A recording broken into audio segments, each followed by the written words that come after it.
The bustling and vibrant city of Maiduguri, a place that has worked so incredibly hard over the past few years to rebuild its peace and restore its glory, was suddenly thrown into deep sorrow on a quiet Monday evening.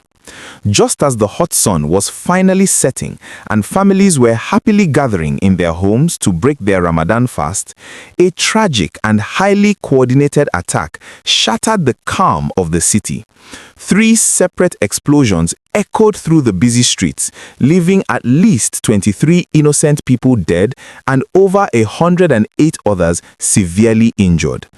This heartbreaking and highly distressing incident is one of the most severe attacks the Borno State capital has seen in recent history, serving as a painful and grim reminder of a dark past that the resilient people of this region have been trying so very hard to leave behind them once and for all. Our thoughts, prayers, and deepest sympathies are with every single family affected by this unfortunate event. The local hospitals are currently working round the clock, stretched to their absolute limits. The brave emergency responders, medical doctors, tireless nurses, and local volunteers have been doing everything in their power to care for the injured. There have been urgent pleas for blood donations, and it is truly heartwarming to see how the community always tries to step up, even in the face of such overwhelming tragedy, to help save the lives of their neighbors. The security dynamics in this particular area are incredibly complex, and it is important to understand that this tragic event did not just happen in a total vacuum.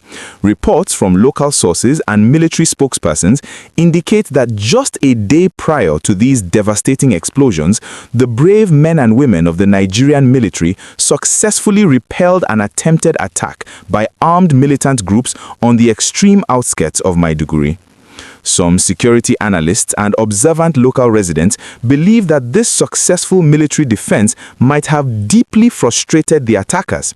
Unable to penetrate the military defenses, it is suspected that they cowardly changed their tactics, opting to desperately target softer, unprotected civilian areas within the city as a cruel distraction and a way to create massive public panic. This tragic shift in tactics highlights the highly unpredictable and dangerous nature of the challenges our security forces face every single day. They are not just fighting a conventional war on the front lines, they are constantly working to outsmart and outmaneuver groups that are willing to blend in with the population and harm innocent civilians just to make a dreadful statement. Following the incident, there has been a massive, highly visible deployment of security personnel across every corner of Maiduguri. Major roads are being heavily monitored, checkpoints have been reinforced, and intensive investigations are actively ongoing.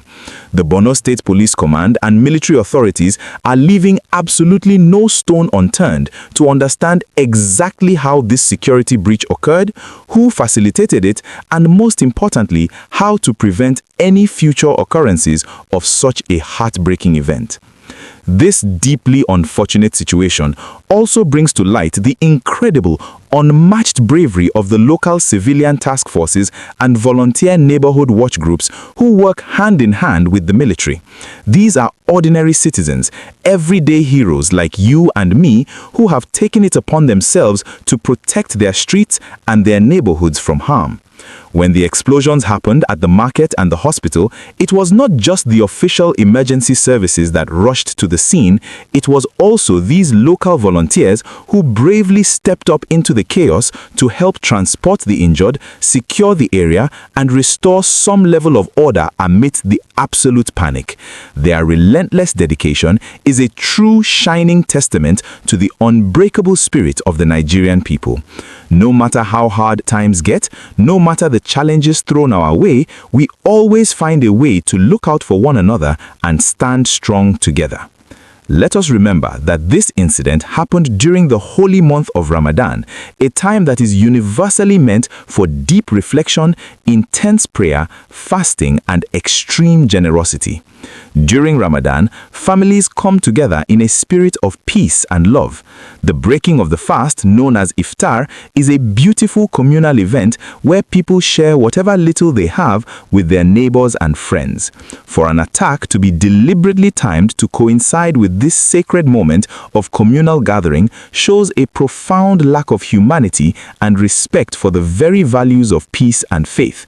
It makes the pain of this loss even more difficult to process for the community, as a time of spiritual joy was forcefully turned into a night of unprecedented mourning and frantic searches for missing loved ones at the various hospital wards.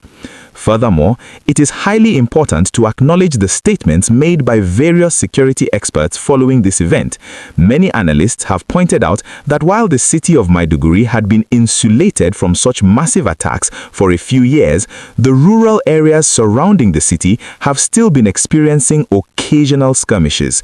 This recent breach into the heart of the city signifies a desperate attempt by the insurgents to prove they are still a threat despite the massive losses they have suffered at the hands of the Nigerian Air Force and ground troops in recent months.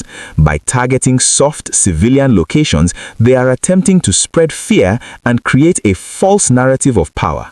However, the immediate and robust response directed by the president, ordering the immediate relocation of top military commanders to the exact theater of conflict, is designed to swiftly crush this narrative and restore absolute confidence among the civilian population.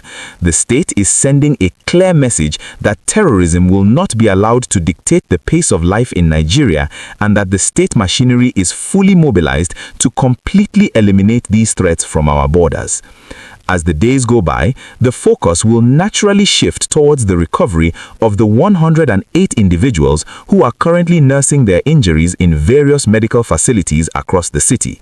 The rehabilitation process will require significant resources, both medical and psychological, as surviving such a traumatic event leaves deep, invisible scars that take a very long time to fully heal.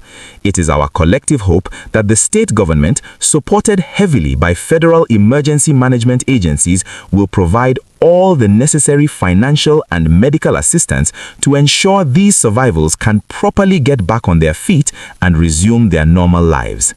I want to remind you once again, if you are finding this comprehensive breakdown informative, please do not forget to like this video and subscribe to the channel. It is through your continuous support that we can keep producing these detailed, straight-to-the-point news stories that keep you properly informed about what is truly happening in our nation. Your engagement helps push this important information to more people who need to hear it, and it builds a well-informed citizenry. Leave a comment down below with your thoughts, your well wishes for the victims, and your views on the government's security strategy. Let us keep the conversation going in a respectful and constructive manner. In closing our thoughts on this matter today, we look towards the future with a strong, unwavering hope that the new security measures being implemented by the military chiefs in Maiduguri will yield immediate and lasting positive results. We hope that the intelligence networks are massively expanded, that the borders are better secured, and that the beautiful city of Maiduguri can once again return to its peaceful, bustling self without the dark, looming shadow of fear. The people of Borno State deserve peace, they deserve prosperity, and they deserve to live their lives to the fullest. Thank you for staying with us throughout this detailed report.